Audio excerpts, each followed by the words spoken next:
This vision of the world that I hold dearly today was born in a dark place. It was in a time of my life when I felt that I was being stretched in different directions. On the one hand, I had won a prestigious award for my design work, and my career and future was looking promising. On the other hand, I was full of anxiety and constantly repeating all the things that I felt were unfair to myself. This developed into a repertoire. I didn't know what was real, and the pain I felt seemed to be the thing that made the most sense. This is because it felt rawer and more grounded, but I was desperately seeking meaning. I'd always felt like I was throwing my thoughts into the darkness. It was around this time, under more pressure than I could handle, that the darkness spat something back. This was in the form of psychosis, which I plummeted into. When you're having a psychotic episode, it feels like life is a dream. It isn't quite there. Emotions are amplified and there is a feeling that something huge is about to happen. This could be the best or the worst thing that you can imagine. Remembering and imagining feel so similar that it's hard to tell the difference. Deja vu follows you around, giving you false clues. You feel like you've visited places that you've never been, yet you feel like a burglar even in your own home. I had delusions that were very persistent. They convinced me of all kinds of horrors were taking place. My only crude escape from this hell was to smoke cannabis, but that's not what this video is about. My recovery took a long time, but was so rewarding that eventually it made the whole experience worthwhile. I knew I needed to gain some control over my racing thoughts, so I learned to meditate. Although this took a lot of practice, it had a profound effect on me, and I started to feel its benefits. A sense that the world was starting to buzz with a new life that was brimming from every atom.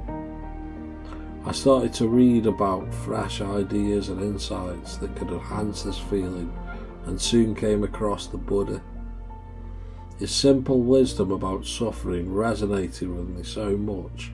It was like a hand reached into the maze I had been trapped in for so long and lifted me from it. From this new perspective, I could see my own mind from a bird's eye view. It was no longer amongst the squabbling of the monkey mind. I had transcended it, and I was looking down upon it. I had an energy that felt like home. It was me. Not the me of my thoughts that I was used to. He just got in the way. This was the experiencing me that felt free. Living in the moment, I could control my emotions and saw returning to my old state of mind as not just a burden, but destructive. Fresh memories and insights came to me intuitively and without effort. I was the eyeball that could never see itself, but felt itself and just knew. All the problems that used to weigh me down just felt heavy and worthless. It was like I had shed my skin. The lens of my perception was cleansed and I could see things as they truly were, without distortion, prejudice, lust, craving, or any attachment to the thoughts that came and went. The thoughts were somehow other than me, and it was as though they belonged to someone else. I just watched them like I watched the clouds in the sky drift past. I had no need to control them. Memories that were forgotten had returned, and I was glad to let them go. It became apparent that there were two versions of myself, the thinker and the watcher. The watcher feels like the soul. I believe it is a piece of God we all have. The tragedy of this is that most of us live our whole lives and die without realising how awesome it is. I used to think happiness was the lack of problems. I thought it was what's left when all the bad thoughts go away. but the truth is that we can cultivate it and grow this love within us. I became interested in the Tao and gained respect and gratitude for the magic of nature. However, I felt a great urge to thank some entity for this gift, and that's why I believe in God. I believe our soul and God are identical. What's more, all my thoughts now orbit this force, which I feel strongest in my chest. The concept of yin and yang also taught me so much about balance and opened my heart to emotions, helping me understand and express them. Yin and yang are closely linked to the Tao. It represents the duality present in the universe, showing how opposites are interconnected and interdependent, contributing to the balance of existence. I remember yang as bang, a powerful force of bright light, solid, hard, structured, fire, joy, energy, life, masculine, and breathing in. Whereas yin is much softer. It represents death, chaos, cold, slowing down, and its feminine qualities.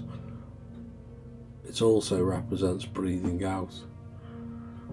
So as a wave rises, it becomes more yang, and then as it descends, it becomes more yin. Each carries a piece of its opposite. These ideas are worth exploring further.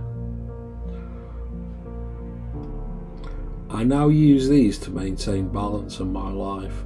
For example, when I was going through psychosis, my mind was very chaotic, which is very yin. So I balanced this by applying a routine to my day to give me a much needed yang structure. I think of yang as the bones and yin as the flesh and the emotions, although each carries its opposite. A concept that I've been questioning lately is meaning. The obvious question to this is, what is the meaning of life? This doesn't hold much merit for me. If you ask the Dalai Lama, he'd probably say that the meaning of life is to live a happy life. I stuck with this idea for a while, and although I do believe that happiness is an art form that can be cultivated, having a reason or purpose to achieve during our time on this planet is surely a life well spent. Personally, I've found meaning through my work helping others to see past difficult experiences that they are having. This is a well appreciated factor in my life than simply trying to nurture my own happiness. Imagine now that you can take a step back from your own mind and see it from the outside. What would it look like? Are you a person who keeps your thoughts in neat little boxes? Would it be chaotic? Would the corners be hard and sharp, or soft and fragile?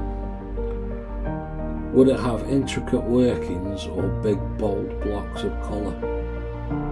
What do you think would be broken or distorted? What would the smell be like? Would it have movement? Would it be like a constellation where the thoughts orbit like stars in space? Do you see your mind as a puzzle that needs to be solved? Are there parasites such as jealousy and anger that attack our foundations like monsters we don't understand?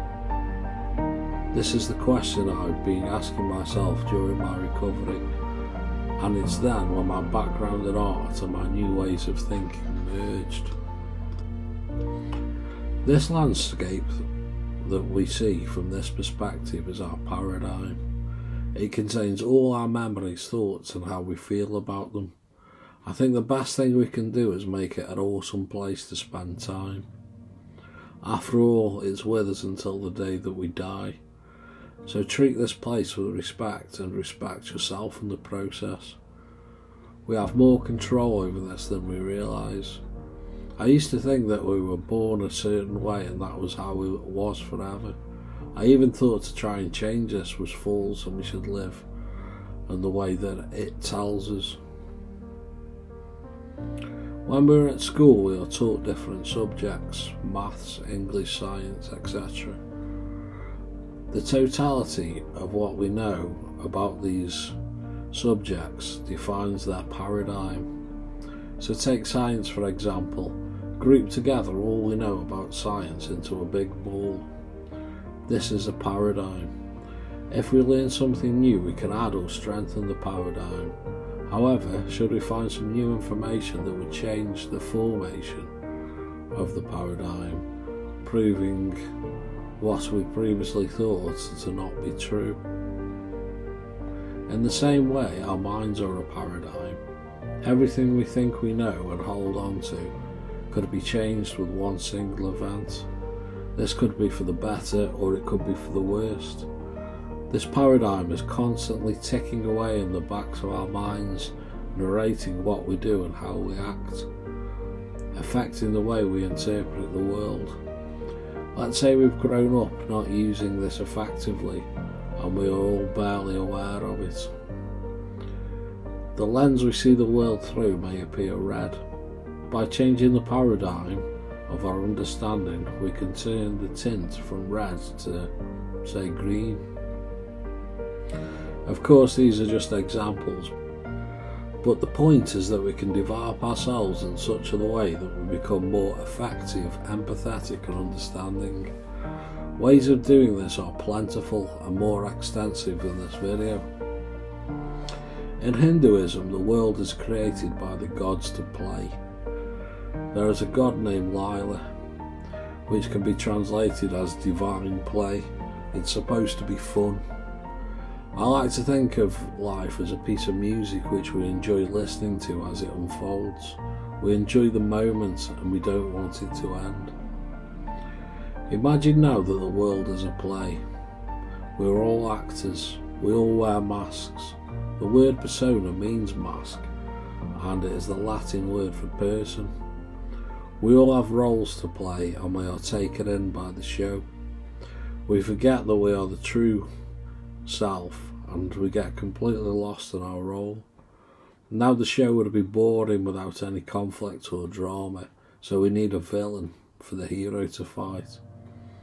We spend the show battling each other and getting lost in our own mazes and the entanglement of the drama. But in the depths of our soul, we are all the same person. When the show finishes, all the actors stand in a line and bow. The audience goes wild and cheers, and all the actors equally for playing the roles so well. I always try to see the world in this way. I try to see the best in people, and this makes forgiveness easier. I always think you should try and blame the sin rather than the sinner. This does not mean that life is trivial. Some games are important, such as medicine or politics. There's real evil in the world, but if everything was good all the time, there would be no drama and nothing to keep us on our toes.